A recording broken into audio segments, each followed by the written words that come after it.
very frustrating. Anyway, in slightly more hopeful news, and I'll explain why I said hopeful in a minute, SQ from 17 is stepping back for a little while from working with them and doing promotions with the group, and the company has done what is rare in the K-pop industry and just opened up and said it's because of anxiety.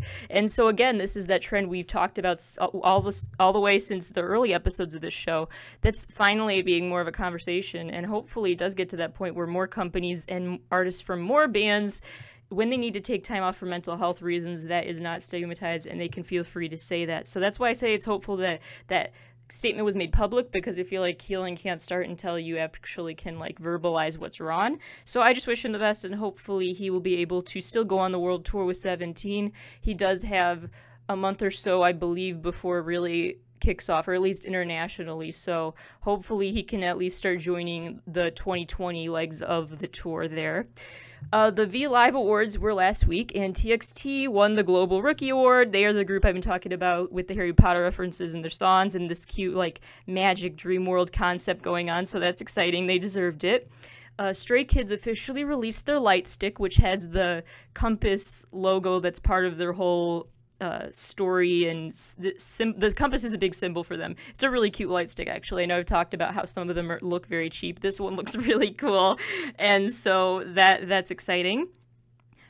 Just earlier this week, the minister, or the minister of I think it's cultural minister is his title, but anyway, so Park Yang-woo is an official for the South Korean government, and at an international press conference earlier this week, he clarified that although there have been talks in recent years about increasing military exemptions to also apply to certain artists who culturally contribute to South Korea, the government has officially decided that motion is not moving forward, which means that it will stay very selective just to Olympic athletes, basically, and people in very severe physical condition. Otherwise, all males between the ages of 18 and 28 at some point will have to enlist if they are in South Korea.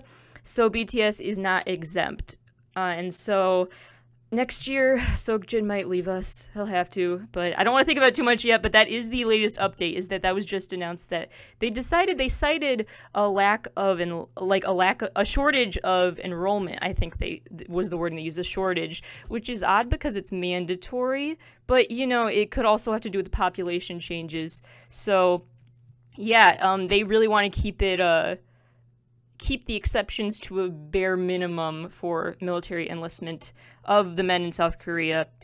There's probably so much more news I could get to. I'm just trying to do like a lightning round real fast. Oh, one last thing. BTS was not nominated for a Grammy, and we are all naturally enraged, but, you know, at least, you know, awards are very cool, but obviously they've, won the world over. So, they've played such iconic venues and gotten so many other awards. So it's not the end of the world. It's very disappointing that they're not nominated, but it is what it is. So, all right. I really just want to dive into the theme of this episode now, which is the best of the best in K-pop in 2019. So first of all, I'm going to play a few songs and then I'll get to the real countdown. So for these, I'm going to play them because they win in my book for best choreography and best music videos. And so if you're a big K-pop fan, you're gonna notice and be like, yes, I agree. Those were the best choreography and best videos of 2019. Alrighty, so now let's get to the best of 2019 countdown updates. So first, I'll talk about those songs a little more specifically in a minute, but here we go. So after thinking about the literally hundreds and hundreds and hundreds of K-pop songs released this year that I've listened to and loved, I have finally chosen my top 20, and there are a few slots that are going to have to change because there are a few releases that I'm very excited for that are coming before the end of the year, but as it stands today, here is the countdown. So I'll just start with part and so number 20 for best K-pop song of 2019 is Goddess a Day by BY. It's a rap song. It's really dope.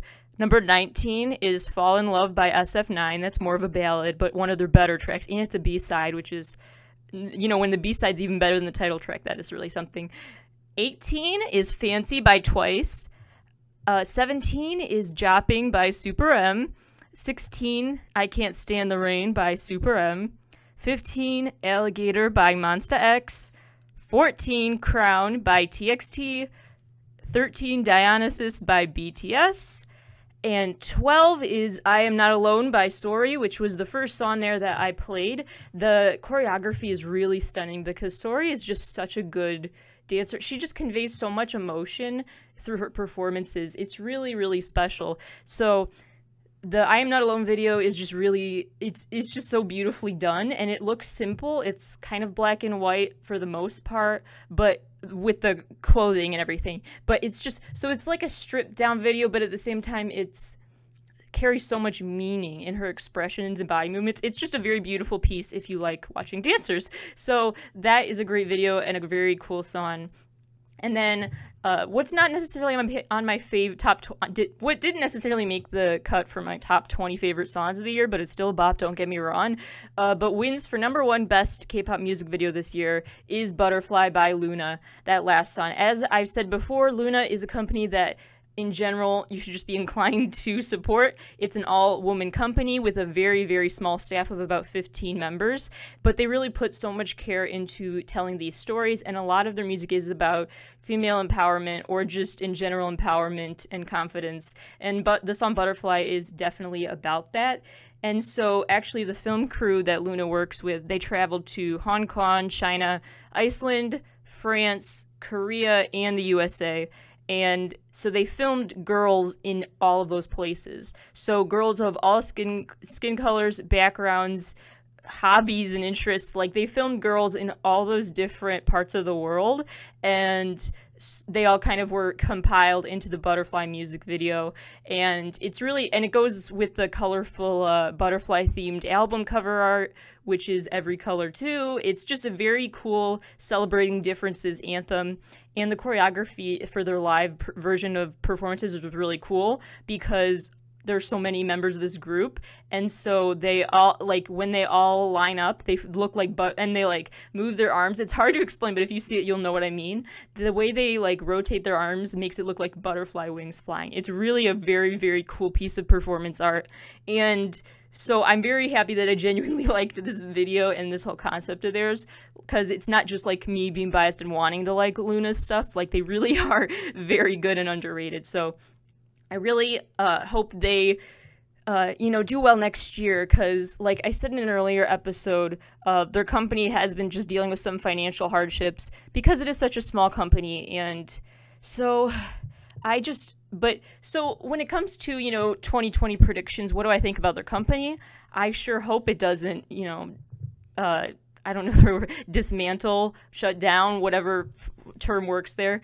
But I do have faith that Luna's going to actually have a great year. And I say this because the thing is that whether you like it or not, you're considered to have made it and have long-term, and you have this ability to have longevity in the music industry once you break into the USA. That's just how it is. So you could be popular all over the world, but if you hit the Western market scene and like are really popular in the USA, that is considered to get you very far and to help your career a lot.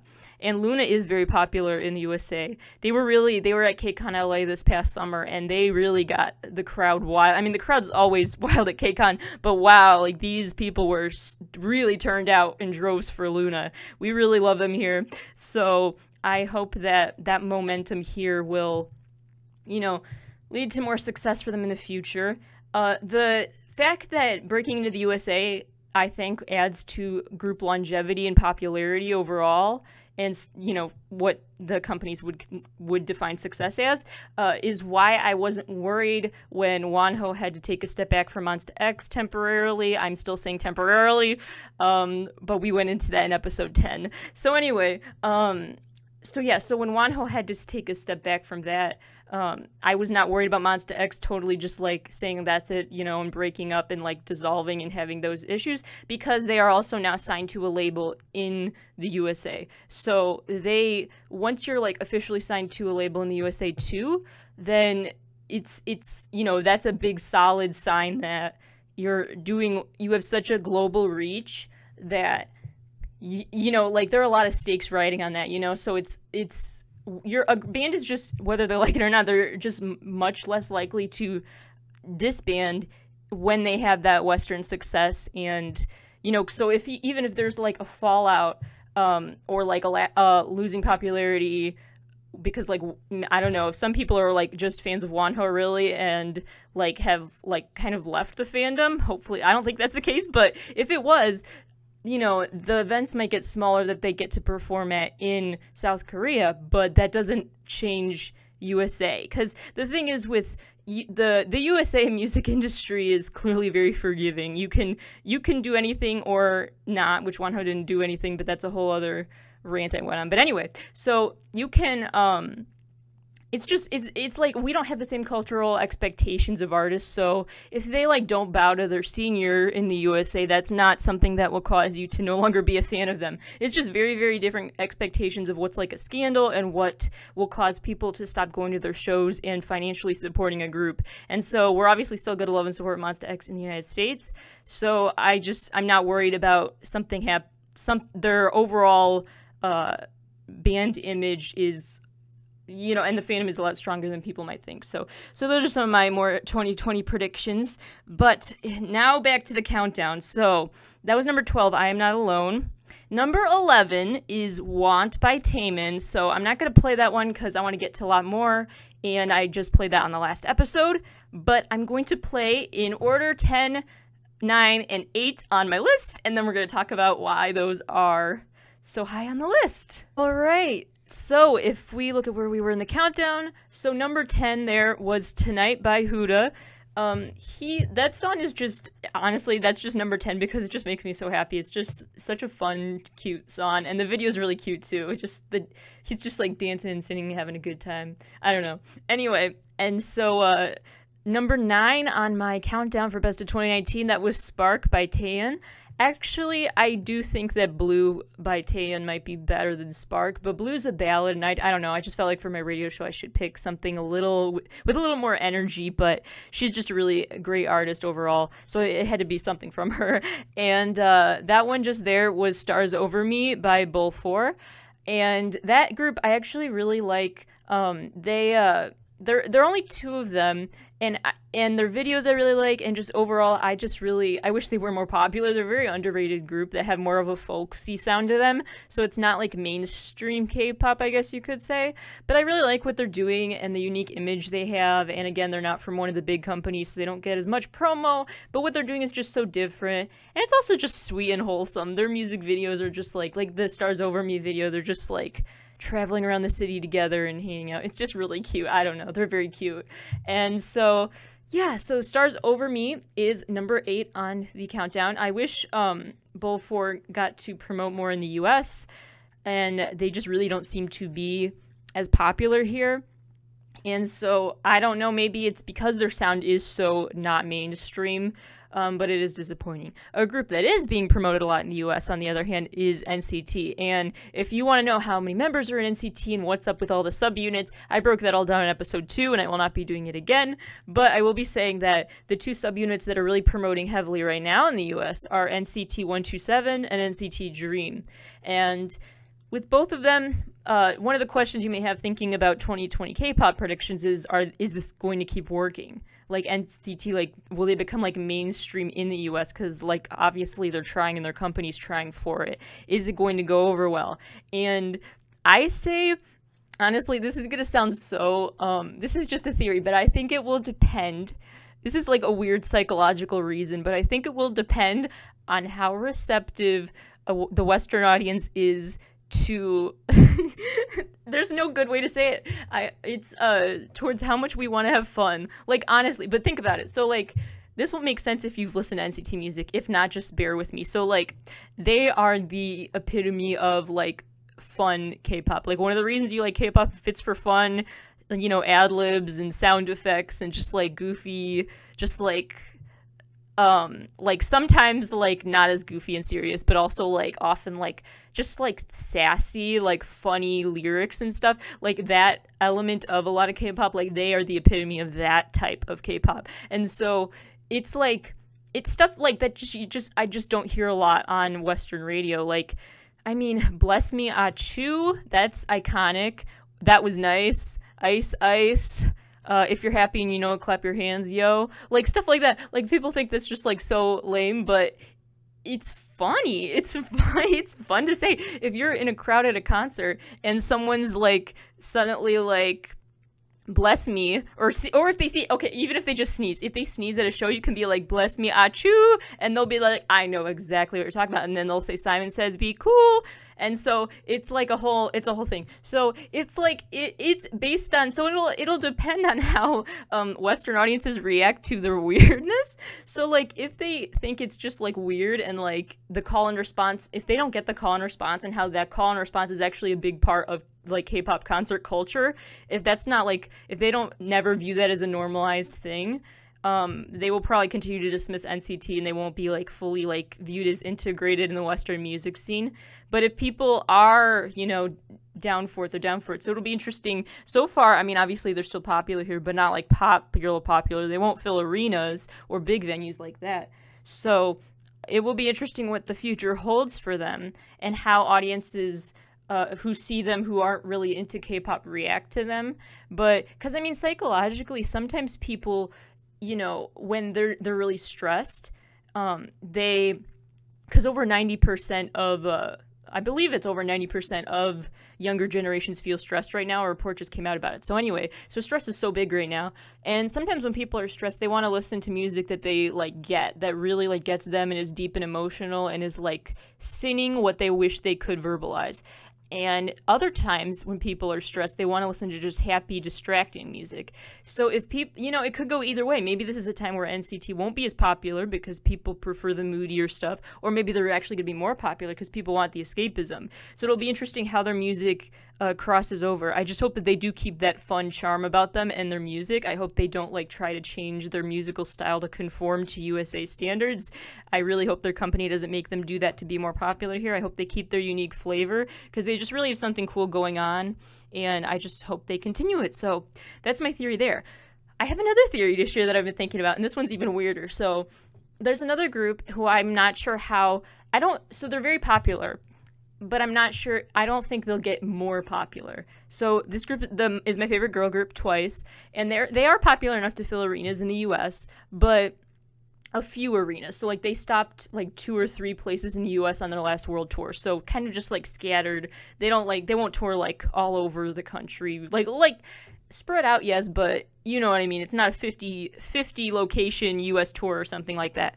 So the reason why I don't see them as ever as gaining more popularity, like they might be at their peak just for US, is really not probably going to happen, but it's just a wild theory I had, so I want to share it. We'll see what happens.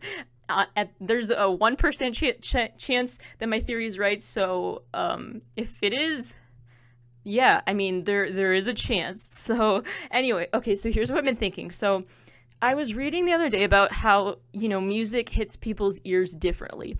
And apparently it's like this weird psychological effect based on volume. So like when you hear like high-pitched voices in songs and you turn up the volume, it's like provokes this feeling of like happiness or like just overall energy. Like it gets you pumped up when you hear that high-pitched fun sound. It's like a rush. But if you if you hear a high-pitched sound but the volume's low, then it's like provokes a feeling of fear more often, or stress, or just like unnervingness. Because if you think about horror movies, the creepy high-pitched voice is not loud, it's quiet. That's what makes it scary. So that's kind of, I guess, how our brains are wired. So I was wondering if now that we're in this era with so much noise canceling technology where people don't have to turn up the volume on their devices as much because it's surround sound already, then they'll keep the volume lower on their stuff.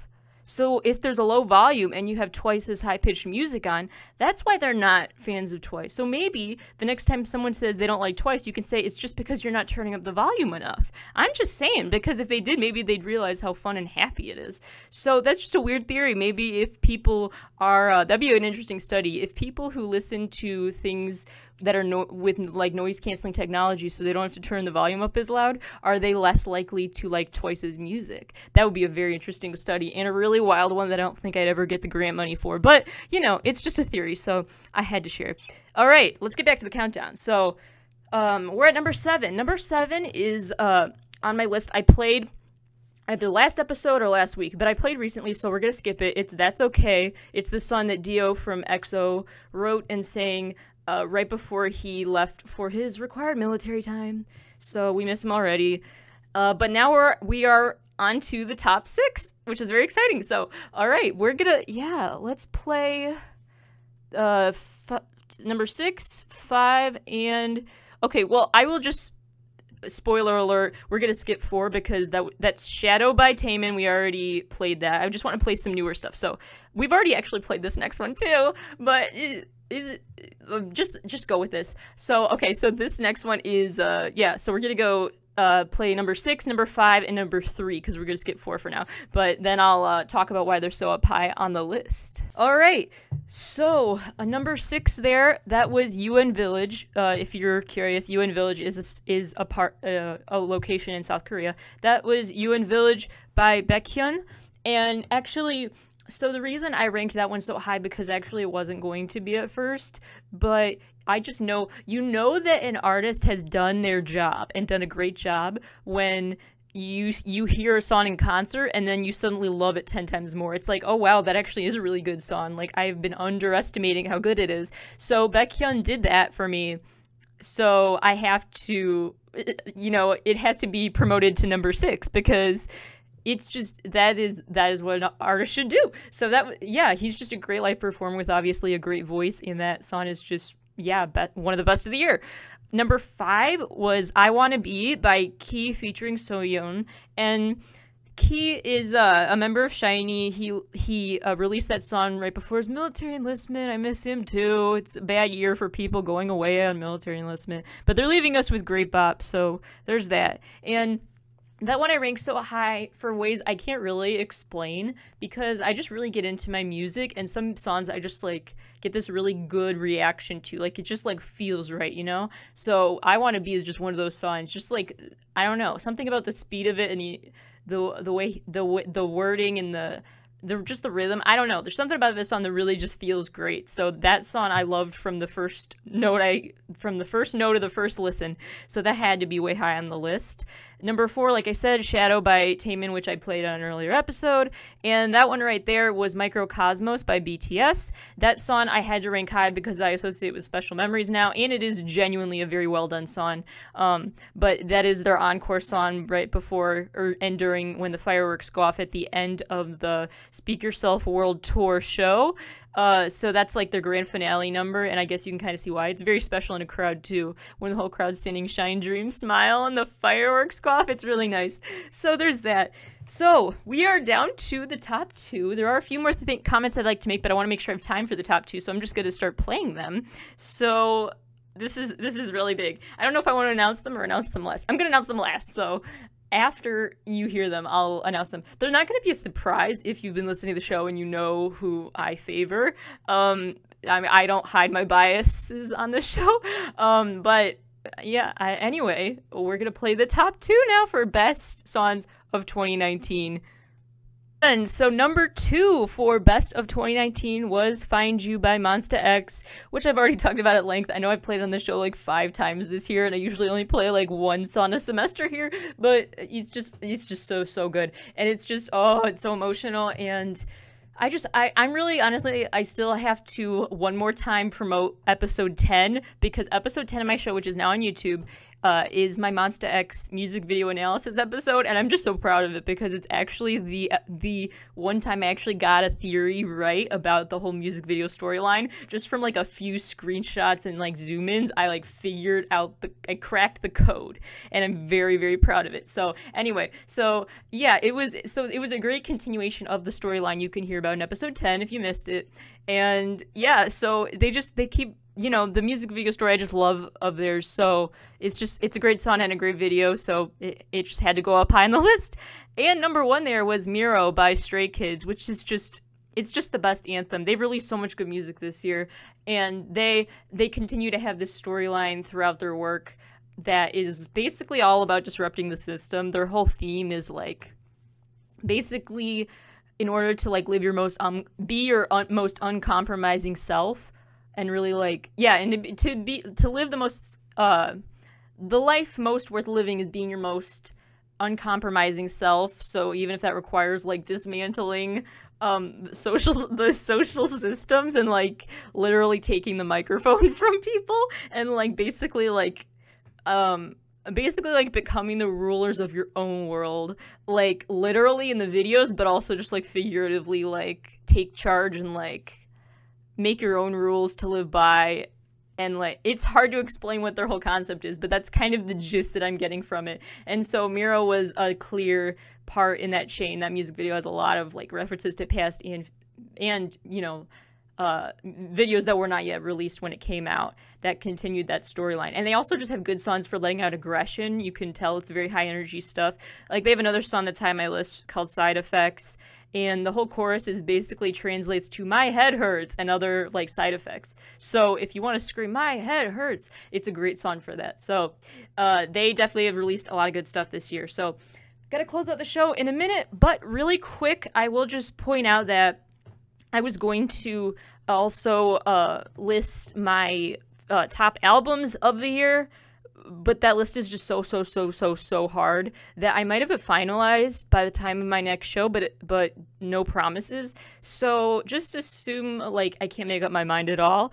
I can do a lightning round of nominees, but I've just listened to probably literally hundreds of K-pop releases this year, so ranking them is just so impossible. But yeah, so let's see. Nominees include work from Twice, Red Velvet, Stray Kids, Taemin, Winner, let's see, Taeyeon, Tiffany Yun, I guess I'll count as K-pop even though it's English songs, Eric Nam, Holland, NCT, all the units, Dreamcatcher, Card, Hyuna, Pentagon, Astro, ATEEZ, who else? Trey, Mamamoo, Momoland, Bowl 4, Baekhyun, Taeyeon, who else? Oh my gosh, there's so many. Let's see who else released something this year that I really liked. Everglow, TXT, BTS. Oh, there's so many more. Monsta X, N-Flying, Shunha, Somi, Sorry, G-Idol. Oh my gosh, there's so many more I'm drawing a blank on. Very, Ravi, Vix. Did Vix? Yeah, Vix released that one song this year. Sean. Oh my gosh, they're just, yeah, so like you could see why making this list was impossible. Did I say Luna already? Anyway, so like you could say, oh my gosh, KDB, KNK. Ooh, the KNK had a nice year. JBJ95, Up Tension had a good year. There's just so many. So Zico, oh my gosh, Zico had a really good year. And yeah, I could go on and on and on. The Rose, Day 6, like I just, the more that come to me. Benji had a great song. Crush and Dean have had some good stuff. Super M, obviously. I think I already said Red Velvet, right? EXO, the subunits have released stuff, not the whole group, but the whole group's finally coming back, but that's another rant. Sunmi, IU, oh my gosh, there are just so many. IZ*ONE releases this year were pretty good. Intuit, Map 6 did a good job. There are a lot more that I'm not thinking of off the top of my head, but it's been 100% had one of the best albums of the year. I could go on and on and on. SF9, did I already say that? Anyway, yeah, so there's a lot there that I really liked, and a lot more albums that released this year that I didn't care for.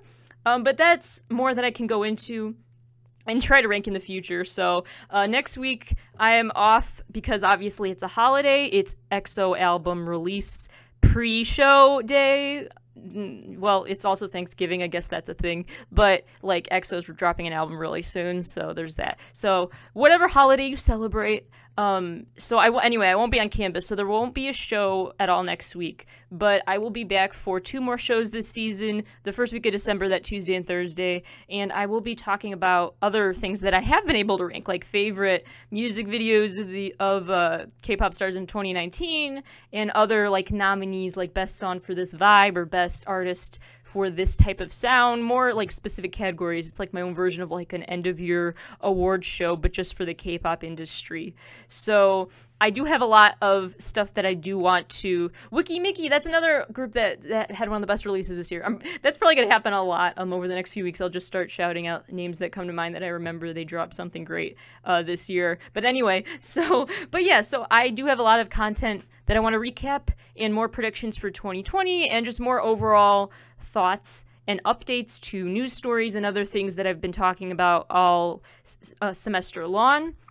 And so the 17 Carat K-Pop Spotify account will have this countdown of songs uploaded by the time of my December episodes, as well as the YouTube channel should be uploaded. Everything up to, I believe, episode 10 or 11 or 12 is up there now. A lot. Episode 10 is the best. Just another shout out for it. So yeah, that is my show. It was... Yeah, there is so much more I could rant about. Obviously, it's been a great, exciting year for K-pop. I hope this was kind of an interesting mix of sounds, especially for people who haven't heard this genre much before. So yeah, anyway, I have a lot more to say, but I'm going to have to say it in December. So I will see you the week after next week.